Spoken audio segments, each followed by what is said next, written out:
Hey guys, what is up? Welcome to my first video where I'm actually in front of the camera. Well, yeah, sort of. I have two screens here, so if you see me moving back and forth, I like to work with multiple screens. I feel like lately I have been thinking a lot about AI art, and I have a lot of things to say. So, for starters, I don't like AI art. I do not like the prompts. I don't like how it looks, and I think it's dirty. I think it's cheap. Now, it's helpful for some things, but come on, guys. Really? AI art? Like who thought of this? Who thought of doing AI art? I don't understand. I do not understand. If AI art was just used for like scientific purposes or maybe in specific fields, like just keep it private to the field. Like why open it up to people? Like what is the point of everyone creating art that is just recycled and it's just a mess? Like, and honestly, I don't want to hear the BS of, well, I just use it for quick mock-ups. Well, stop being so lazy. Stop being lazy and stop with the fast, quick mock-ups. Like, do it. Go to Pinterest. Go to a magazine. Go to the library. People like to make the argument about like, well, CGI versus practical, digital versus film. Kind of what I do with the CGI with the models with shooting real models, but there's a difference. There is a difference because yes, first of all, film is the GOAT. Film will always be the GOAT. Digital is cool, and I'm a digital, creator. I love digital, but there's something about film that can never be replicated, and so love that for it. And so yeah, so it's different. Besides, digital is a format, it's a medium, so it's not generating art. Generating art is lazy, it's cheap, it's very, very sad. And I'm so proud of you guys. I'm proud of the people that are basically not letting companies get away with the AI shit. I am happy that you guys are commenting on people's posts and are anti AI art. Now, so AI is extremely helpful for some things, such as, you know, expanding the background, even though I don't use that. I think that's also lazy, but expanding the background or quick little fixes. AI is integrated into, softwares that I use like Photoshop, DaVinci, and all of this. Let's say you want to do something a little spicy. So if I wanted to do this photo in AI and I'm like, make me this like kind of like Jessica Rabbit, give her some big hooters. AI art is not going to give you this. The prompts, they're going to regulate because there are protections and people, and if it's like over sexualized, if it's like showing too much skin, it's not going to spit it out. So what is the point? And besides, like, why risk using AI? Let's say that the client, it's a big celebrity or client, and they get your AI photo and they post it. All it takes is one person. All it takes is one person to say, "Is that AI?" question mark, and they are gonna get shredded in the comments, and the company is going to just have to respond and delete your work, and they're gonna get backlash, and rightfully so. I'm so happy you guys are pushing back with this whole AI art thing. So, anyways, now that I have my feelings out, we could focus on what matters. So, let's go back and let's just, have a little conversation.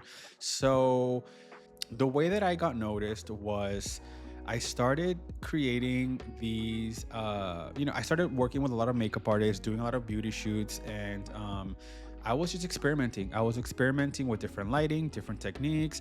I was doing, just playing with retouching. I love retouching. I think it's, I don't know, there's something very therapeutic about retouching. I think when I was like 8 or 9 years old, I would go every single day to this place called Art Connection in McAllen, Texas, where I was raised. And basically, I would go and I would paint for an hour. And they would have the little Enya music in the background, and I was like living my Van Gogh life. And I was just painting, I was having fun, and it was so therapeutic. So my parents didn't believe in arts. Like they, we are from a small town, and it's basically you are a plumber, an electrician, a doctor, or that's it. Like you have 10 things that you can go on to. Art is not one of them. So I was thinking, okay, well, if I can't do art, what if I become a plastic surgeon, right? So I was just thinking, like, oh, maybe it would be cool to become a, plastic surgeon. Yeah, right. When I ordered a book and I started reading it, I couldn't even get past the first medical term. I was like, oh, nope, we can't do this. So I was thinking, what can I do to, put my little plastic surgery, like maybe I could be a digital doctor, maybe I could be a digital doctor. So then, guys, I saw the Dove commercial. I'll put it on here. That was so life changing. That Dove commercial of that model, and then she becomes, and then it's like the little photo shoot with the dramatic music, and it was so funny because that commercial was meant to kind of bash Photoshop and like outer beauty and talk about how inner beauty is better. But the little kid in me was like, yes, beat her up, like drag her up, like yes, Photoshop her and it was so iconic. And then just to add salt to the wound, then in the background I was listening to the Nip Tuck little intro, like the Make Me Beautiful. God, that is so iconic. Like all these things started hitting me, and then it went. So every single weekend, my family and I will go to Monterrey, or we would go to the mall, because my dad liked this restaurant inside like one of the. I don't know exactly what the restaurant was called, but we love Mexican food. We love traveling, so I remember that we would go to the mall, and in the mall they had like the Mac Cosmetics ads. I was obsessed. I was obsessed with the makeup campaigns. And so from the Dove commercial to the Nip Tuck soundtrack to the makeup campaigns, I was sold. I wanted to be a retoucher, photographer, whatever this medium was, I was gonna do it. And so I kind of like slowly started practicing that. Maybe I'll make a video. It's maybe I'll make a video where we roast my photos from 20 years ago, because yes, I still have them. Thank you, Photo Bucket. I was able to grab my first photos, and then I found my time machine. I found my time machine where I have all my work from high school, and it's so cringe. I kind of want to show you guys how I started, because it was bad. It was bad.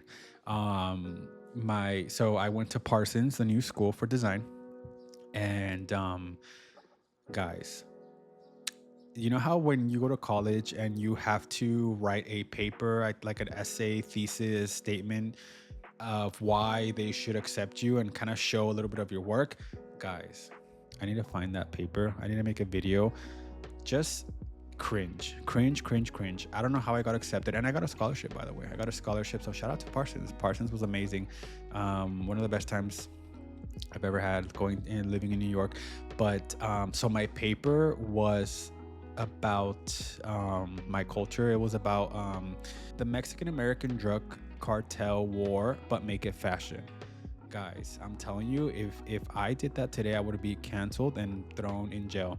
It was so funny. I'll show you guys that paper. We'll read it together, and I'll show you the photo that I submitted. Guys, it was such a mess, but I love it. So yeah, so in this channel, I'm going to keep posting interesting videos, and just share my thoughts on different things, because I feel like it's time. I feel like it's time to talk about these things, and I hope you guys enjoyed this video. I hope you guys learned something from it, and let me know what you guys want to see, and we'll do that for the next one. So thank you guys so much, and I will see you guys on the next one. Thank you.